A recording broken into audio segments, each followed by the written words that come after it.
Welcome back, guys. Today we're getting into this beautiful burst fade. Let's get right into it. We're going to start off by setting the baseline with the trimmers, and just so you know, this is strictly for content purposes again. I always recommend doing your baseline with clippers instead because it blends way easier later on. So now that the shape is in, I'm going straight in with the number 3 guard with the lever closed to establish the foundation and the length. And I'm taking the 3 all the way up to the top without cutting into the shape, almost creating a soft box as I work upward. Next, I'm grabbing the 1.5 guard with the lever closed and taking it up to where I want the darkest part of my fade to begin. That top dark section is basically the ceiling of the fade, so where you place this guard sets the beginning of the dark tone for the whole blend. Again, I'm following the exact shape of the baseline, and after that, without changing guards, I simply open the lever to soften that transition right into the 3. Once that's blended in, I'm going to go straight into clipper over comb to clean up any hairs sticking out from the top and back area. From the front, I want everything to look squared and controlled and not flaring out. Clipper over comb is actually really simple when you understand what you're looking for. Pay attention to how I hold the comb. I rest the backbone of the comb right against the head, and all I'm doing is matching the length I already cut underneath. If you watch closely, I even point to that area I'm matching, so you can see exactly what I'm aiming for. I just scoop the comb out gently, and when it comes to holding the clipper, there's no right or wrong way. Use whatever feels natural. I personally hold it almost like a big pencil. With light pressure, I just glide the clipper across the comb and remove the excess hair. That's all clipper over comb is. Control light pressure and matching the already cut length. Don't overthink it, take it slow, nice and simple. Once you get better at it, then you can start doing it quicker. Now for the lower part of the fade, I'm going in with my 0.5 guard, which is one of my favorites because it makes the transition into the 1.5 super easy. Later, all I have to do is just open the lever and it blends right in. The height of this guideline was simple. It was half the distance of where I took my 1.5 with the lever closed. That spacing keeps the fade clean and controlled. Now once that guideline was set, I open the lever and blend upward with a light flick with my clipper blade angled out slightly. The angle matters a lot, and I break it down more into other videos, so check those out if you want to understand blade control better. Now after that, I just detail everything with my thinning shears, my best friends, and I hit any dark spots, often any harsh areas, and even out that transition from light to dark. So I'll be pointing it out here, wherever there's like any heavy dark areas, that's pretty much where I go in. The goal is simple, I want a smooth, consistent blend from top to bottom. Now, once I'm done detailing and the top part of the fade is set, I'm going to go in with no guard with the lever closed and start blending that baseline in. I'm using small gentle flicks to erase the line and connect it to the rest of the fade. Now, as I do work upward, I'm gradually opening the lever while being careful not to touch anything that's already established. Now, midway through the cut, my client mentioned the back felt a little heavy, so he wanted more taken off. To handle that, I sectioned out the entire back area and set a reference point at the bottom, right where I normally place his lineup. And the goal here is to not cut too much off, but just enough to where, he can put some product, mess it up in the back, and it'll still look textured, Not too short, not too long, a length in between. So after wetting the hair, I pretty much just take the highest point of the head, place my comb there, and I pretty much just section as if I'm going down towards the ears on both sides, and that's how I pretty much get my section to section the back from everything else.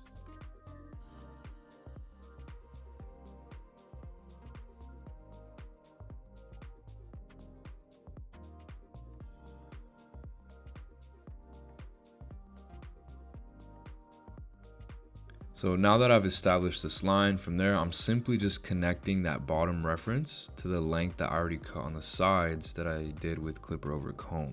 And I do this with diagonal sections and a bit of elevation so the transition just stays clean. As I move higher though towards the crown, you will notice that I'm going to start over directing the hair downward because I don't want to cut it too short and throw off the shape there on the crown. So once that area is balanced, I'm just going to be connecting everything into the top. You'll see me, I'm not going to really section all crazy for this part. Just mostly just grabbing all the hair and connecting it to the back, and mostly point cutting to just keep everything a bit more textured. But you will see that his cowlick does make a few hairs stick out, but he just prefers keeping that area slightly shorter anyway, so it doesn't lay too flat. And I'm just dialing in, you know, that perfect length that he likes, where it still looks flowy and textured without losing too much control. So you can see here that as I made my way up a little bit above the occipital, I started just pulling the hair down to that section, to that length that I'm establishing under the occipital. So what this will give you is basically a bit of a shorter length towards the bottom, and it starts getting longer towards the top. So don't overthink it, guys. This is just basically like doing graduation in the back. But again, my two references were the cutting line that I set on the bottom and the length that I already have established on the sides. All I did was connect both of them using diagonal sections. And then as I made my way up to the crown, that's when I started pulling all the hair downward a bit to its previous section, or the previous length below that I just cut, you know, building a bit of weight towards that crown. So if I were to just stick the hair out, you know, from the side, you can see that, you know, vertically it would go from short to long. Short on the neck area, or the nape area that they say, and longer towards the crown area. Once all of that was finished, I just went in with my trimmers to clean up the back neckline exactly how he likes it, and then I softened everything up with my thinning shears, you know, just going over any heavy areas. But before we continue, I do want to say this. I've got a very special announcement for you guys. Stick around, don't click off, because it's coming up in just a moment. It's a little surprise, and trust me, you're not going to want to miss it. But I also want to give you guys a quick tip while we're here, because this is huge for burst fades. It is extremely important that you follow the exact same shape as your baseline. Honestly, this applies to any fade, but with burst fades especially, matching that shape is what keeps everything structured and balanced. When I talk about balance, I mean that from the bottom of the fade to the top, there shouldn't be random light patches in dark areas, or dark patches in light areas. And to get to that, hold up, back up real quick. Let me tell you why. Panasonic reached out to me and asked me if their new Arc 6 and Arc 5 are as powerful and smooth as people say they are. And honestly, I was down. So I actually wanted to test this on someone with thick, coarse hair, sensitive skin, and someone who's actually been having a bit of a hard time shaving lately. And that's why I decided to test it on my client here. Right, bro? Absolutely. So I haven't fully charged this thing. As you can see, it's at 50%. And that's for a reason, because I actually want to see how long it lasts. Because if you're someone like me who's cutting all day, you know, you might be using it on yourself, you sometimes forget to plug things in.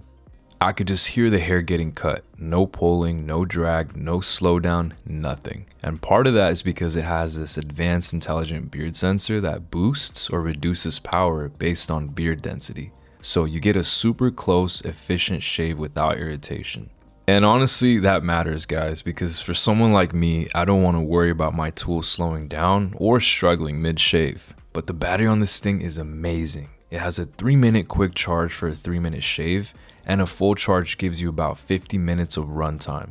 But I'm not gonna lie to you guys, I used it for like 4 or 5 full shaves after that initial charge, and I still haven't plugged it back in. That's real runtime. Bro, these feel insane, bro. No way you haven't charged that. No, I swear, bro. 50%. That's insane, bro. Still running after like what? 5 minutes? 2 minutes? That's crazy. If you want a razor that doesn't quit when you don't have time to recharge, check out the Panasonic Arc 5 and 6, power that actually lasts. Now let's talk about the blades, because that's where this thing really surprised me. The blades are made from the same steel used in traditional Japanese sword making. You'll see the name on screen, but they're sharp enough to give a super close shave and still gentle on sensitive skin. Even when I go against the grain on areas that usually get irritated, the neck, under the jaw, there was no pulling, no tugging, no irritation, just a clean, smooth pass every time. And the crazy part, Panasonic shavers stay that sharp long term. They can shave as closely as day one even after 5 years of use, guys. No wonder they're the #1 personal care brand in Japan. 35%. We got 35%, guys. That's insane. What do you think, bro? Be honest. You want me to be honest, bro? Yeah, for real. Like, you want me to be honest? I'm serious, like, real question, bro. Yeah. Like, where do I get one? Yeah, like that? 1,000. Let's go. So if you've got sensitive skin but still want that clean, close finish, the Panasonic Arc 5 and 6 will get it done. But here's another thing I wanted to test, guys. You can even use it on wet skin. So I sprayed my face with water, basically like I had just gone out of the shower, because I needed to see what it could really do. So I tested the Arc 5 on myself first, and Panasonic says the Arc 6 gets even closer. We're talking up to 80% of the hair in a single pass, compared to about 18% with the Arc 5. But even with the Arc 5, and it wasn't even fully charged, you can see my reaction. I was shook. No pulling at all, it was just smooth. I wasn't putting pressure. I went against the grain on my sensitive areas where I usually get irritation, you know, or that burning feeling, and I didn't feel any of that. It literally felt like I was just gliding a smooth hand across my face, and you could even hear the power in it. And again, not fully charged. And the shave, honestly the closest shave I've had on my skin compared to other shavers. I felt my face afterwards, and it legit felt like I took a couple years off. No joke. And I get why now. The blades are also hypoallergenic, so even under my neck where I always get irritation, there was nothing. No redness, no burn. So some of you might be thinking your current razor is good. I literally challenge you to try the Arc 5 or Arc 6. Both shavers actually moved with the contours of my client's face and mine naturally too, which makes the whole shave just feel even smoother. Now, for some of you guys who might be doubting, and just to make sure too that I wasn't, you know, tripping out, I even checked the next morning to see if stubble had already came back. Guys, even after 8 hours plus no stubble, my face still felt smooth. So, if you've been thinking about upgrading, or you're finally ready for a real upgrade, shop the Arc 5 and Arc 6 and get the closest, smoothest shave you've ever felt. Seriously. Don't overthink it. Upgrade now. Wow. Insane. Wow. Alright, where was I? And to get to that, you have to visualize the whole fade before you even start. With burst fades, I see a lot of beginners struggle because the proportions are all over the place. Sometimes the fade is super spread out near the temple, then even wider in the middle, and then maybe super tight in the back. Yes, some of that can depend on the client's preference, but most of the time it's just lack of structure. The main issue is not having an organized foundation. Every guideline needs to have a purpose. Maybe a consistent width, for example. When your guidelines are uneven, crooked, or different sizes, it's going to show in the final blend. So to stay consistent, follow the shape and let the structure guide the fade. When you do that, everything falls into place and the fade looks clean from top to bottom. Now, after I finished detailing the lower part of the fade with my trimmers and clippers, I moved on to the fringe. My client doesn't like a straight boxed off edger look, and he has a couple weaker areas in the front. So all I'm doing here is bringing the lineup up just slightly, nothing too high, just enough to match those weaker spots so everything looks balanced and strong. I use a feather razor to shape the lineup and lift it exactly to where those lighter areas now match the stronger ones. I also glide the razor gently over the darker patches to even everything out so the whole front just looks clean and proportional. From there, I hit my final details with the straight razor, you know, tapped in any small adjustments with my thinning shears, and then just added a bit of enhancements to his liking and styled his hair with sea salt spray, followed by clay while it was still damp. And I finished it off with a diffuser, and this is pretty much the whole haircut, guys. I'm literally a few subs away from 100,000. I can't even explain how grateful I am for all of you. I will be doing a giveaway in the next video, so stay tuned for that. I appreciate every one of you, and I hope you guys have an amazing day. I couldn't post last Wednesday because I had some personal things going on, but we're back now. Let's get it, guys. Peace.